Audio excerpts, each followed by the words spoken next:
আচ্ছা, আর একটা জিনিস এখানে ইম্পর্ট্যান্ট ছিল, যেটা হচ্ছে কি, চলে আসি এখানটায়। তাহলে কী ছিল, অ্যালকোহলের প্রস্তুতির ক্ষেত্রে দেখেছিলাম যখন হ্যালো অ্যালকেন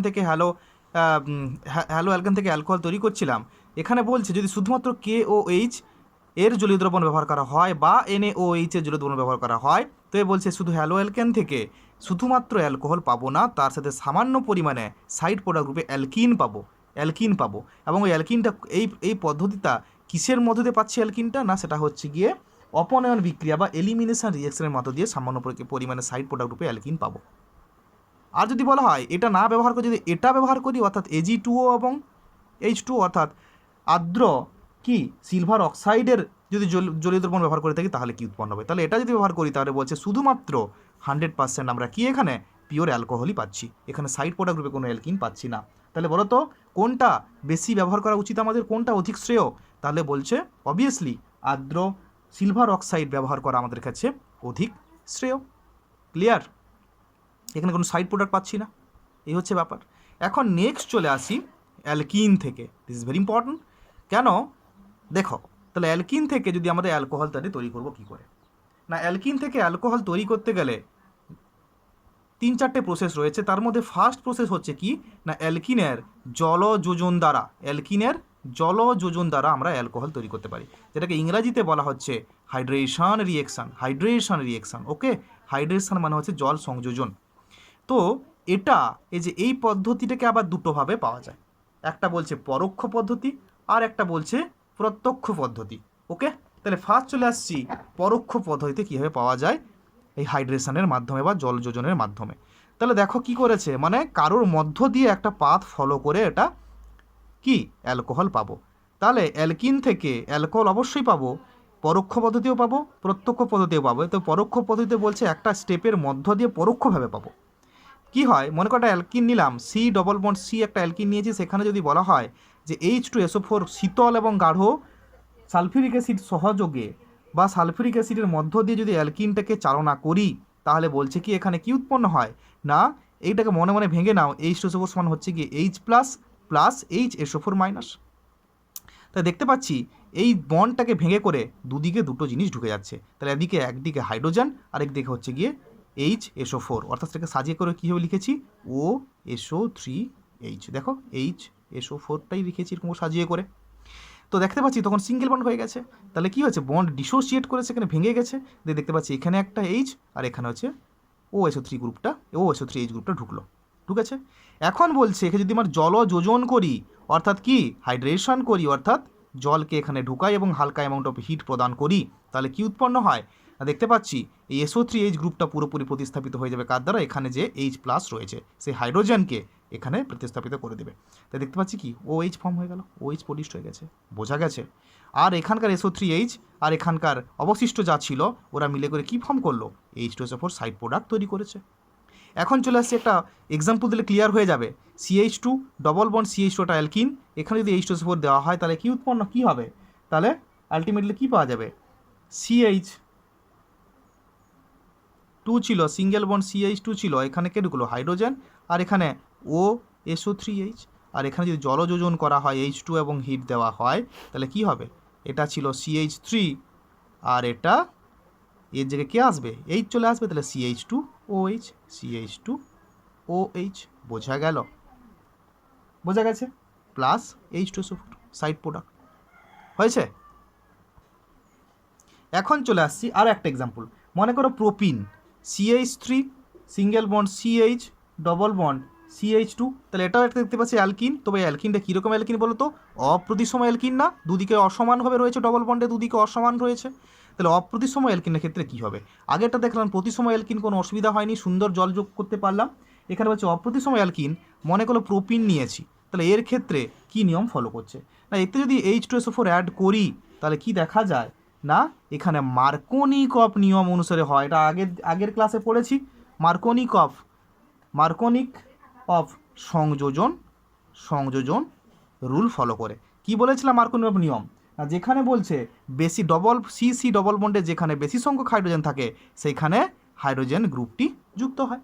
তাহলে এখানে কি হবে, CH3 রয়েছে সিঙ্গেল বন্ড, এই ডবল বন্ডের এদিকে আর এদিকের মধ্যে, তাহলে আমাদের ঢুকবে কি H আর OSO3H, আগেরটা যেমন হলো।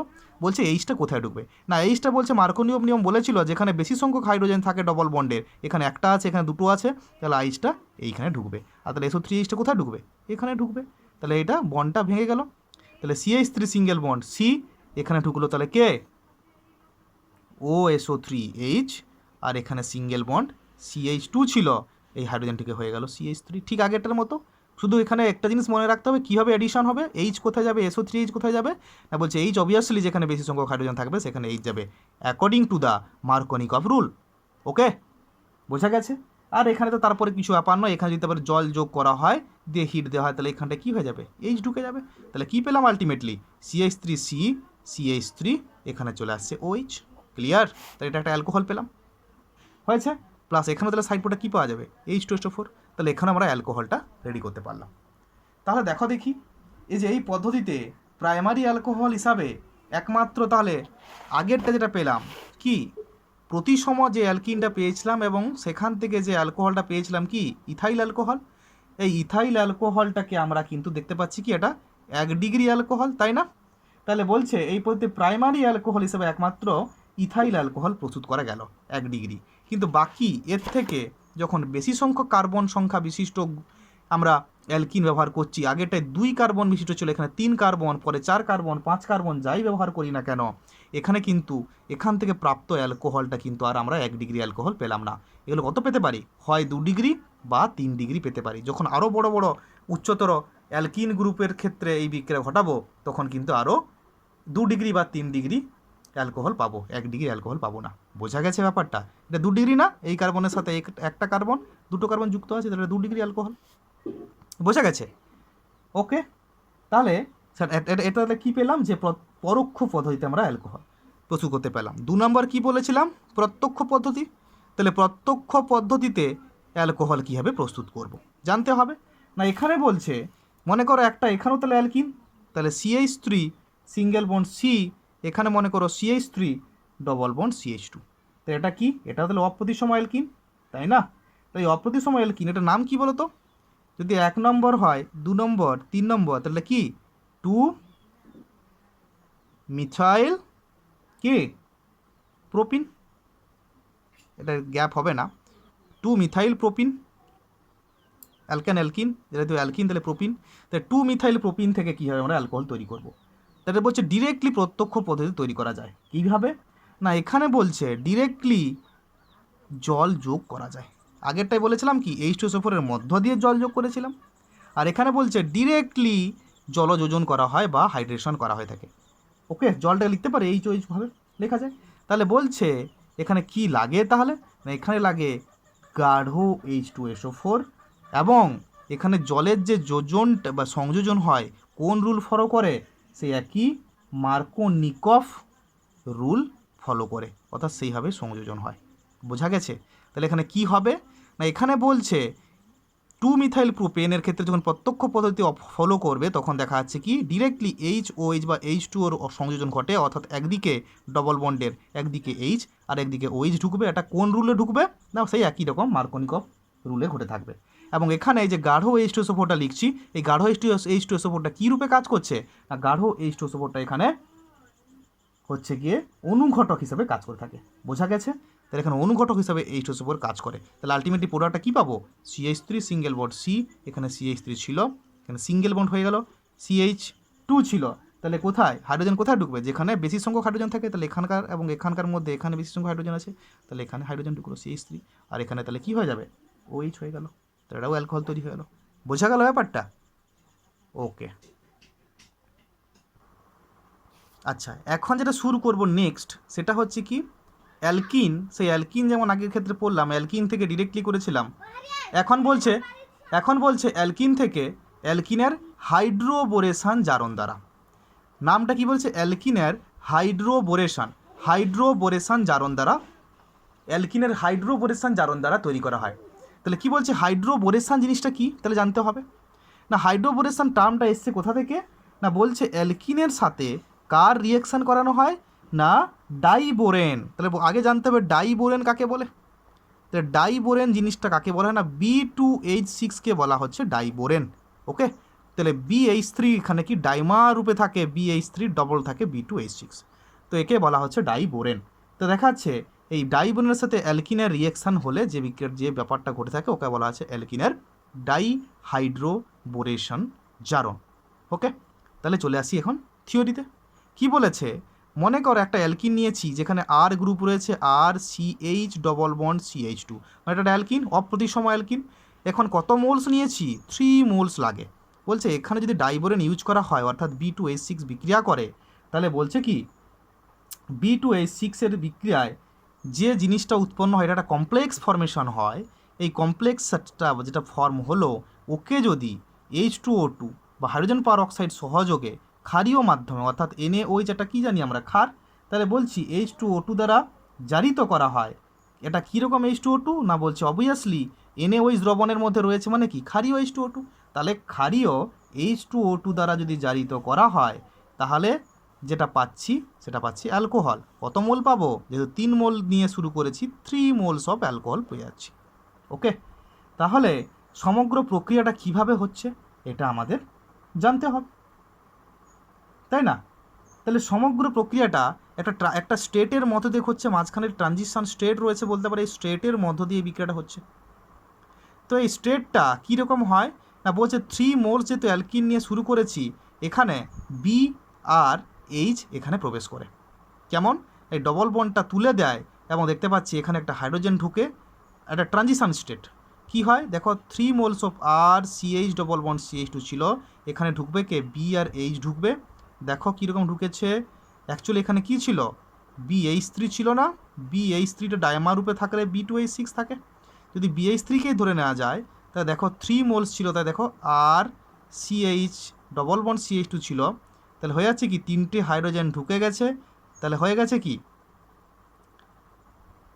RCH2 সিঙ্গেল বন্ড CH2, দেখো একটা হাইড্রোজেন বেড়েছে, কটা রয়েছে 3টা থাকার জন্য 3টাতেই একটা করে হাইড্রোজেন বেড়েছে, অর্থাৎ RCH2CH RCH2CH2 RCH2CH2 3টে রয়েছে, তার জন্য লিখেছে হোল 3, তাহলে 3টে হাইড্রোজেন ঢুকেছে, এখানে একটা করে ঢুকেছে H2 এটা, তাহলে 3টে আর একটা কে ঢুকেছে বোরন, তাহলে BH3 এখানে অ্যাড হয়েছে। এই ট্রানজিশন স্টেটটা হয়ে যাওয়ার পর এখানে যদি ক্ষারীয় H2O2 সহযোগে আদ্র বিশ্লেষণ করা হয় তাহলে বলছে কে এর জায়গায় কে ঢুকে যাবে, OH ঢুকে গেছে আদ্র বিশ্লেষণ করলে। তা দেখো 3 মোলস অফ RCH2CH2OH। তো এটা যদি আমরা মনে রাখতে না চাই তাহলে ডিরেক্টলি আমরা সহজে এখান থেকে এটা মনে রাখতে পারবো। তাহলে এই নিয়মটা কেন কীভাবে হয়, তাহলে এটা যদি আমরা মনে রাখতে না পারি তাহলে ডিরেক্টলি এখান থেকে সহজে মনে রাখা যাবে। কীরকম বলতে পারি, 3RCH ডবল বন্ড CH2 ছিল, তাহলে এখানে যদি কি বলা হয় কীরকম এডিশনটা হয় না, এখানে বলছে এটা তো একটা অপ্রতিসম অ্যালকিন, তাহলে অপ্রতিসম অ্যালকিনের ক্ষেত্রে জল যোজন যেটা হচ্ছে, অর্থাৎ দেখো এখানে আলটিমেটলি কি হয়, যা ছিল রিঅ্যাক্ট্যান্ট প্রোডাক্টে দেখতে পাচ্ছি কি HOH যুক্ত হয়েছে, তাই না।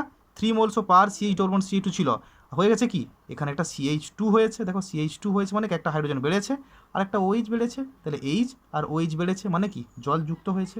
তাহলে এটা বলছে জল যোজনটা, অর্থাৎ জল যোজনটা কীরকম হয় এটাও দেখাচ্ছে অ্যান্টি মার্কোনিকভ নিয়ম অনুসারে হয়। তাহলে অ্যান্টি মার্কোনিকভ নিয়ম অনুসারে হয়, অর্থাৎ যেখানে মার্কোনিক রুল কী বলেছিলাম, যেখানে বেশি সংখ্যক হাইড্রোজেন থাকে সেখানে H যুক্ত হয়, আর এখানে তাহলে কী বলবো, যেখানে কম সংখ্যক হাইড্রোজেন থাকে সেখানে H গ্রুপটা যুক্ত হবে। তাহলে কী পাবো, 3 মোলস অফ RCH2 আর এখানে কে ঢুকবে OH, এখানে H ঢুকলো এখানে OH ঢুকলো, যেখানে কম সংখ্যক হাইড্রোজেন সেখানে হাইড্রোজেন যুক্ত হবে কী বলা হয় অ্যান্টি মার্কোনিক রুল। বোঝা গেছে, তাই ডিরেক্টলি এটাকে অমিট করে এটা মনে রাখতে পারি। তাহলে একটা এক্সাম্পল চলে আসি কী বলো তো, মনে করি এটা প্রোপিন লিখলাম, সব থেকে সহজ example CH3 single bond CH double bond CH2, 3 moles লাগে বলেছি, তাহলে এখান থেকে যদি B2H6 দিয়ে একটা কমপ্লেক্স ফর্মেশন করা হয় তাহলে এখানকার BH3 এখানে প্রবেশ করছে, তাহলে একটা করে হাইড্রোজেন 3 মোলে 1 মোল করে একটা করে হাইড্রোজেন যুক্ত হয়েছে কোথায় এইখানে, আর বোরন থাকছে সেন্ট্রালে, তাহলে কি বলতে পারি CH3 সিঙ্গেল বন্ড CH2 হয়ে গেল, সিঙ্গেল বন্ড CH2 কটা 3টে, আর এখানে রয়েছে সেন্টারে B, আর এখানে যদি বলা হচ্ছে H2O2 আর NaOH যুক্ত করা হয় তাহলে ডিরেক্টলি, বা তুমি যদি এটাকে মনে রাখতে না পারো এখান থেকে ডিরেক্টলি প্রোডাক্টটা লিখতে পারো কি 3 moles of CH3 single bond CH double bond CH রয়েছে, অ্যান্টি মার্কোনিক অনুসারে জল যুক্ত হবে, মানে এইচ আর ওএইচ যুক্ত হবে। তাহলে কোথায় এইচ যুক্ত হবে? যেখানে কম সংখ্যক হাইড্রোজেন রয়েছে, এখানে যুক্ত হবে। তাহলে কি হবে? সিএইচ, তাহলে এখানে একটা এইচ যুক্ত হওয়ার পর CH2 হয়ে গেল। আর এখানে সিঙ্গেল বন্ড, এখানে ছিল কি CH2 ছিল, এখানে কে যুক্ত হবে? OH যুক্ত হচ্ছে, তাহলে OH। বোঝা গেল? এইটা আলটিমেটলি প্রোডাক্ট পাওয়া গেল। আচ্ছা, নেক্সট তাহলে আমরা শুরু করব কি মোস্ট ইম্পর্ট্যান্ট এই চ্যাপ্টারের একটা রিয়েকশান, যেটাকে বলা হচ্ছে সেই অ্যালকিনেরই আর একটা রিয়েকশান পড়বো। কি পড়ছি না, অ্যালকিনের অক্সি মার্কিউরেশন ডি মার্কিউরেশন রিয়েকশান। তাহলে বলছে অক্সি মার্কিউরেশন আর ডি মার্কিউরেশন কাকে বলবো, জিনিসটা কি?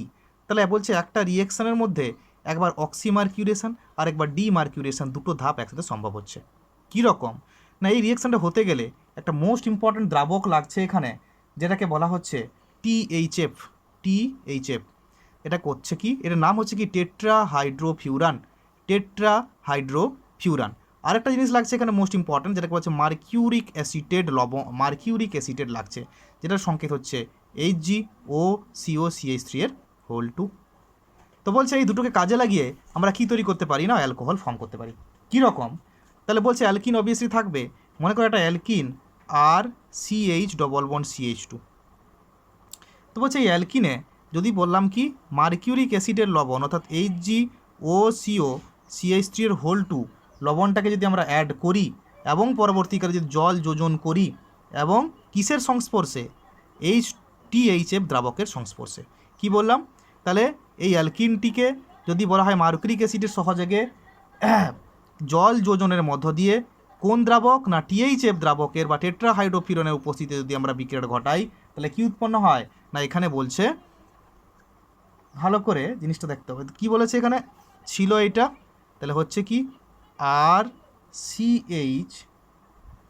CH2 অর্থাৎ সিঙ্গেল বন্ড হয়ে গেল, ডবল বন্ডটা ব্রেকআপ করলো, তাহলে এখানে কিছু ঢুকবে, এখানে কিছু ঢুকবে। তাহলে এখানে ঢুকছে এর কোন পার্টটা? OH পার্ট ঢুকে, আর এখানে CH2 হয়ে গিয়ে এর বাকি পার্টটা ঢুকছে। কোন পার্টটা না বলছে HgOCOCH3, অর্থাৎ HgOCOCH3 টোটাল পার্ট এখানে ঢুকলো। তাহলে সিঙ্গেল বন্ড হয়েছে, ডবল বন্ডটা ব্রেক করে, তাহলে এখানে ঢুকলো OH, এখানকার OH ঢুকেছে এইদিকে, আর এখানকার এই যে পার্টটা এটা ঢুকেছে এইদিকে হয়েছে। তাহলে দেখতে পাচ্ছি সমগ্র রিয়েকশান। এবং এখান থেকে পরবর্তীকালে যদি বলা হয় কিসের সহযোগে না বলছে NaBH4, ওকে NaBH4 এবং সামান্য ক্ষারীয় মাধ্যম NaOH সহযোগে যদি এখানে রিয়েকশান করাই, তাহলে দেখা যাচ্ছে ডিরেক্টলি এই যে গ্রুপটা রয়েছে এই গ্রুপটা হাইড্রোজেন দ্বারা রিপ্লেস হয়ে যায়, প্রতিস্থাপিত হয়ে যায়। তাহলে কোথা থেকে হাইড্রোজেনটা পায়? এখান থেকে পাচ্ছে NaBH4 থেকে। তাহলে এখান থেকে হাইড্রোজেন দ্বারা রিপ্লেস হয়ে গেলে কী পাচ্ছি? আর CH সিঙ্গেল বন্ড CH2 ছিল, একটা হাইড্রোজেন দ্বারা রিপ্লেস হয়ে গেলে CH3 হয়ে গেল, আর এটা কি ছিল? OH ছিল। তাহলে আলটিমেটলি আমরা পেয়ে গেলাম কি একটা অ্যালকোহল পেয়ে যাচ্ছি। আর সাইড প্রোডাক্ট রূপে আমরা কি পাচ্ছি এখানে?